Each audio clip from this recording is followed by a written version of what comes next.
என்ன பண்ண? ஜம்ப் பண்ண. ஒரு மனுஷன் உட்கார்ந்து கூட தெரியாம குதிச்சு விளையாடுறியா நீ? சாரி, கவனிக்கல வாட்ச்மேன். எது வாட்ச்மேனா? என்ன பார்த்தா வாட்ச்மேன் மாதிரி தெரியுதா உனக்கு? ஓ, வாட்ச்மேன் இல்லையா?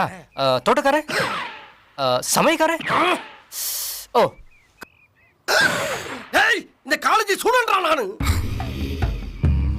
ஏன்டா அப்படி பாக்குற? என்ன ஸ்டூடெண்டா? ஏன் நல்ல வேலை சொன்னீங்க. நான் இன்னொன்னு வேற நினைச்சேன். நினைப்படா நினைப்ப. ஆமா, உன் பேர் என்னடா? சச்சின்.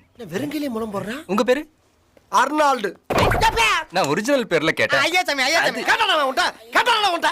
சரி விடு, தெரிஞ்சு போச்சுல ஐயா சாமி, விடு. சரி, அது என்ன நீ மட்டும் இந்த காலேஜ்ல கும்முன்னு ட்ரெஸ் போட்டு சுத்திட்டு இருக்க? யூத்னா அப்படித்தான் இருக்கும். ஆ? யூத்னா அப்படித்தான் இருக்கும். யூத்தாமா போட்டு கொடுக்குறியா? இல்ல, என்ன இந்த காலேஜ்ல ஒரே கிளாஸ்ல